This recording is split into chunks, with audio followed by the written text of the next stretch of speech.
ఈ టైంలో మొత్తం అన్ని రోడ్లు ఖుల్లా ఉన్నాయి, మైదాన్ సాఫ్ ఉన్నది, జల్దీ చేద్దామని చెప్పి కాంట్రాక్టర్లను ఒప్పించి మొత్తం వర్కర్లను ఒప్పించి పెద్ద సంఖ్యలో దగ్గర దగ్గర 20-30 కొత్త రోడ్లు నిర్మాణం చేసిన ఘనత మన ప్రభుత్వాన్ని. అయితే వాటికి చెమట చిందించింది ఆనాడు మన కార్మిక సోదరులనే మాట కూడా నేను మీకు గుర్తు చేస్తూ ఉన్నా. వలస కూలీలు కాదు మీరు, అభివృద్ధిలో మీరు మా భాగస్వాములు అని చెప్పి ఇతర రాష్ట్రాల కార్మికులను కూడా కడుపులో పెట్టుకొని చూసుకున్న ఘనత మన నాయకుడు కేసీఆర్ గారిది. కానీ ఇవాళ ఏం పరిస్థితి ఉన్నది ఒక్కసారి ఆలోచన చేయండి. కాంగ్రెస్ ప్రభుత్వం వచ్చింది, అడ్డగోలు హామీలు ఇచ్చింది. ఆ రోజు కేసీఆర్ గారేమో పొరుగు రాష్ట్ర కార్మికులను కూడా కడుపులో పెట్టుకొని చూసుకుంటే ఇవాళ Srisailam left bank canal SLBC tunnel కుప్పగూలి సొరంగం కుప్పగూలితే కనీసం అందులో కార్మికుల శవాలను కూడా గుర్తించలేని దుస్థితిలో ఉన్నది ఈ ప్రభుత్వం. కార్మికుల శవాలను కూడా కనీసం వాళ్ళ కుటుంబాలకు అప్పజెప్పలేని దుస్థితిలో ఇవాళ ఈ ప్రభుత్వం, రేవంత్ రెడ్డి గారి ప్రభుత్వం ఉన్నది. అది కుప్పగూలుడు కూడా ఎట్లా కూలింది? ఈ ప్రభుత్వం యొక్క అవినీతి వల్ల, ఈ ప్రభుత్వం యొక్క అసమర్థత వల్ల, కేవలం వీళ్ళ చాతగాంతనం వల్లనే జరిగింది తప్ప ఇంకోటి కానీ కాదు. అట్లాగే సంగారెడ్డి జిల్లాలో సిగాచి అనే పరిశ్రమ, అక్కడ పెద్ద ప్రమాదం సంభవించి మరి దాదాపు 55-60 మందో కార్మికులు సజీవ దహనమైతే పట్టించుకున్న నాదుడు లేడు. ముఖ్యమంత్రి గారు ఒక పత్రికా ప్రకటన మాత్రం ఇచ్చిండు, ₹1 కోటి నష్టపరిహారం ఇస్తా అన్నాడు. కానీ ఇంతవరకు ఒక్క కార్మికుడు కూడా ₹1 రాలేదు. ఇది వాస్తవం. కానీ ఇప్పటి వరకు ఒక్క మంత్రి కానీ ఒక్క ప్రభుత్వంలో బాధ్యుడు కానీ స్పందించిన పరిస్థితి లేదు. కేవలం మాటలతో, కంటి తుడుపు చర్యలతో ఇవాళ సిగాచి మరి వాళ్ళని కూడా పక్కన పెట్టినారు. అన్నిటికన్నా ఘోరం ఏంటంటే వలస వచ్చి బతుకుదేరు కోసం ఇక్కడికి వచ్చిన, నగరానికి వచ్చిన కూలీలు కార్మికుల ఇండ్ల మీదకి బుల్డోజర్లు పంపిస్తున్నాడు. ఇప్పుడే మా శ్రీనివాస్ గౌడన్న యాద్ చేస్తున్నాడు. పాపం తెలుసో తెలియకనో హైదరాబాద్కు వలస వచ్చి ఇక్కడ బతుకుదేరు కోసం వచ్చి, పొట్ట కూటి కోసం వచ్చి ఏమన్నా జాగ దొరికితే 50 గజాలు, 60 గజాలు, 20 గజాలు అందులో ఒక చిన్న గుడిసేసుకుంటే లేదా ఒక చిన్న రేకుల షెడ్ వేసుకుంటే ఇలా హైడ్రా పేరుతో ఇష్టం వచ్చినట్టు వచ్చి కూలగొట్టి రోడ్డు మీదకి నెట్టి పుస్తకాలు, బాటిళ్ళు, చిన్నపిల్లగాన్లు చదువుకున్నటోళ్ళై తీసుకొని ఇవ్వకుండా చేసి వాళ్ళని నడి బజార్న నూకుతున్నది ఈ ప్రభుత్వం. అందుకే నేనంట ఈ ప్రభుత్వం, కాంగ్రెస్ ప్రభుత్వం కట్టే కొట్టే తెచ్చే అన్నట్టు చెప్పాలంటే ఏమున్నది గర్వకారణం? ఈ ప్రభుత్వం చూస్తే కూల్చివేతలు, ఎగవేతలు, పేల్చివేతలు అన్నీ ఎగ్గొట్టుడేనాయి. ఏమన్నాడు అన్నాడు రేవంత్ రెడ్డి గారు?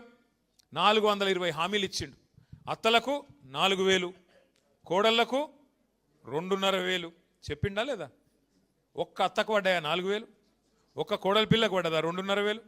మొన్న ఈ మధ్య నేను సూర్యాపేట పోయినా. మా నాయకుడు ఒకడు సోదరుడు, మా కార్యకర్త కొత్తగా పెళ్లి చేసుకుంటా అంటే ఒక నెల ఆలస్యంగా పోయినా. ఎందుకంటే పెళ్ళి అయింది, ఒక నెల అయినాక పోయినా. నేను అప్పుడు పెళ్ళికి పోలేను కాబట్టి ఇంటికి పోయినా. ఇంటికి పోగానే ఛాయ్ దాపిచ్చిర్రు, చాలా మన నీళ్ళు ఇచ్చిర్రు, ఛాయ్ దాపిచ్చిర్రు. బాగున్నావా తల్లి అన్న ఆ పెద్ద మనిషిని. ఎవరు? మా నాయకుడి అమ్మగారిని. ఏం బాగున్నా కొడుక? ఏం బాగలేనన్నది. అగో ఏమైందమ్మా అని నేనంటే, అంటే ఇక కోడల పిల్ల వస్తుంది, నెలకు 2500 వస్తాయి అనుకున్నా, కోడలు వచ్చింది కానీ ఏం రాలే అన్నది. ఇది ఎక్కడ బాధ? నేను కోడల పిల్లని చూస్తే ఆ పిల్ల ఇంకా గడుస్తున్నది. అత్త నువ్వు కూడా 4000 వస్తాయి అనుకున్నావు, నీకేమైనా వచ్చినాయా అని ఆమె అన్నది. ఇప్పుడు రేవంత్ రెడ్డి వల్ల అత్త కోడల పంచాయతీలు కూడా మోపోయినాయి. అంటే ఎంత దౌర్భాగ్యపు పరిస్థితి అంటే 100 రోజుల్లోనే 6 గ్యారంటీలు, 100 రోజుల్లోనే మొత్తం చేస్తా.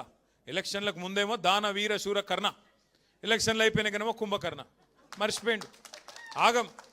అడిగినాం అనుకో గట్టిగా, ఏమయ్యా రేవంత్ రెడ్డి గారు మరి ఇన్ని నరికితీవి కదా, ఆశాలకు 18,000 అంటివి, ఆశ చూపెడితివి, అందరికి ఏమేమో చెప్తివి, ఏమన్నా చేసినావో ఒక్కటన్నా చెప్పు ఏం సంగతి అంటే, ఎంత కండలు తిరిగిన వస్తాదైనా 3 నెలల పిల్లలు పుట్టిస్తాడా?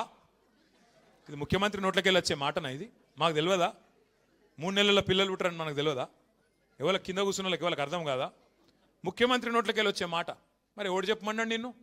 90 రోజుల్లో చేస్తా, 99 రోజుల్లో చేస్తా. బాండ్ పేపర్లు ఎందుకు రాసిరు? జేమ్స్ బాండ్ లెక్క. మీ ఆయన చెప్పింది కదా డిప్యూటీ సీఎం, భద్రంగా పెట్టుకోండి కార్డులు, భద్రంగా దాచిపెట్టుకోండి 90 రోజులు. మా వాళ్ళు వస్తారు, ఇప్పుడు ఎడబెట్టుకోవాలి మరి కార్డులు. ఏం చేసుకోవాలి కార్డులు? అంటే కమల్ హాసన్ మించిన యాక్టింగులు చేసిరు ఎలక్షన్లకు ముందేమో. ఇప్పుడేమో ఏమైనా అంటే 3 నెలల పిల్లలు పుట్టిస్తారా ఎవడన్నా అని మాట్లాడుతుండు. అయ్యా రేవంత్ రెడ్డి గారు, మాకు కూడా తెలుసు 9 నెలలకు పిల్లలు పుడతారు. కానీ నేను అడుగుతున్నా, 3 నెలలు ఎప్పుడో అయిపోయింది, 30 నెలలు పడ్డది. మరి 30 నెలలకు కూడా పిల్లలు పుట్టకపోతే నిన్నేమనాలి మరి? నేను అనలే సుమా మళ్ళేమనంటే నీ మీద నా మీద కేసు పెడతా.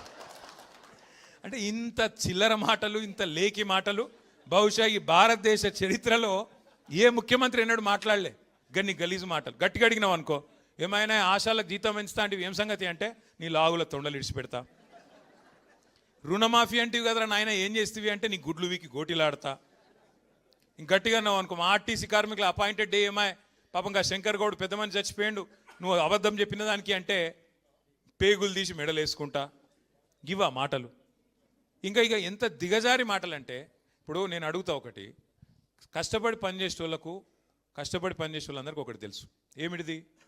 లోపల మనం వేసుకున్న బనీనికి పొక్క ఉన్నా మీదికెళ్ళి అంగి మాత్రం కడకేసుకొని ఉండాలి. ఎందుకు? బయటికి పోతే పతారు ఉండాలి కదా. బయటికి పోతే ఎవడన్నా మార్కెట్లో మళ్ళీ మనకు గిరాకు ఉండాలి, పతారు ఉండాలి, ఎవడన్నా అప్పించడం ఉంటే అప్పియాలి.